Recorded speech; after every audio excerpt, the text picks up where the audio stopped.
Apat na lalaki ang umiwas sa pagtugis ng FBI, handang ikulong ang sarili sa isang glass box at matulog ng 100 taon. Pagkatapos noon ay sabay nilang pinindot ang gas valve button. Ang canister ay nagbubuga ng isang siksik na patch ng gas. Maaaring gawing immortal ang mga tao. Magandang gabi guys.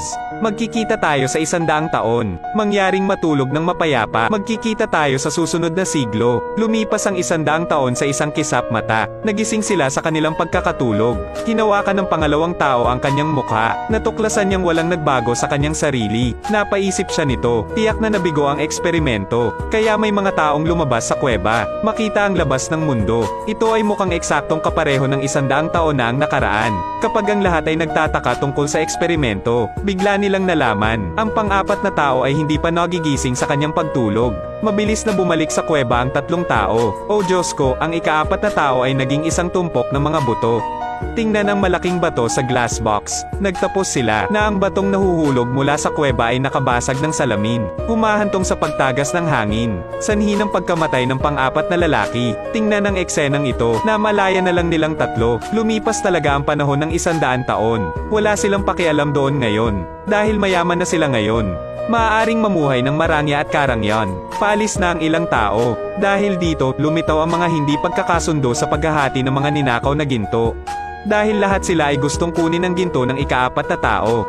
Sa sandaling ito, ang pangatlong lalaki ay biglang naglakad patungo sa libingan ng ika-4 na tao.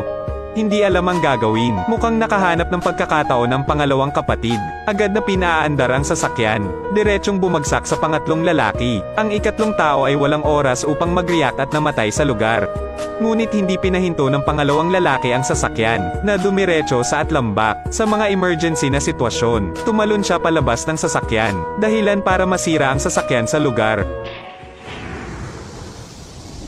Na-aksidente si tatay. Ito pala ang pinangyarihan ng isang peking aksidente sa sasakyan. Pero dahil masyadong tuso, sa huli ay mamamatay sila sa katangahan. Sa mainit na tag-araw, silang dalawa ay nasa no man's land.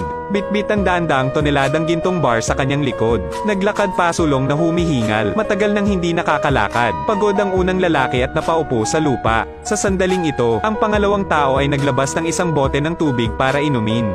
Tulad ng ang unang tao ay malapit ng uminom ng tubig. Ngunit natuklasan na ang plorera ay nakalimutan sa kuweba. Nasira ang kapatiran dito mismo. Ang isang paghigop ng tubig ay isang piraso ng ginto, walang negosasyon. Nabaliw ka na. Walang ibang paraan. Tingnan mo ang ugali ng pangalawang tao ng buong determinado. Ang unang tao ay maaari lamang kumuha ng isang gintong bar, kapalit ng isang bote ng tubig upang iligtas ang kanyang buhay. Dahil dito, humigop lamang ang unang tao, ay kinuha ng pangalawang tao. 2 higop ng tubig, isang piraso ng ginto. Ito ang halaga ng palitan ngayon. Maaaring magbago bukas. Kailangang i-update ang merkado. Pagkatapos mag-usap, nagpatuloy ang dalawa sa kanilang paglalakad. Malamang dahil matanda na ang unang tao, naglakad siya sa bahagi ng daan at hinihingal. Kaya kinuha niya ang mga gintong bar para bumili ng tubig na maiinom. Ngunit maaari ka lamang kumuha ng isang paghigop sa isang pagkakataon. Naglakad lang ng 500 meters. 4 o 5 beses siyang uminom. Kapag unti-unting bumababa ang tubig sa garapon, ang pangalawang tao ay nakaupo sa lupa na nagtataas ng presyo. Isang higop ng tubig mula sa isang gintong bar sa 2 gintong bar. Ano ang kailangan nating gawin? Inumin ito. Ngayon ang unang tao ay mayroon na lamang 4 na gintong bar na natitira. Nakita ito ng pangalawang tao at masayang ngumiti. Nang kukunin na niya ang ginto, ang unang nakakita ng pagkakataon, mabilis na gumamit ng mga gold bar para direktang patayin ang pangalawang tao. Ngayon isang pangkat ng 4 na lamang ang natira sa kanya. Walang magawa siyang tumingkayad sa lupa at nagpakita ng malademonyong ngiti.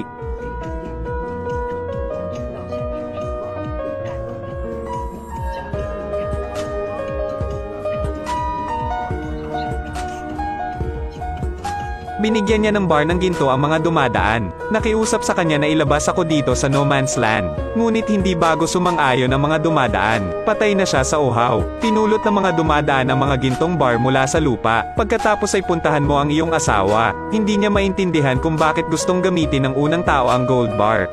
Kapalit ng pamasahe sa sasakyan. Naiisip mo ba? Binigay niya ito sa'yo na parang may halaga ito. Sabi ng asawa niya, ang mga gold bar ay mass-produced na mga item na ngayon.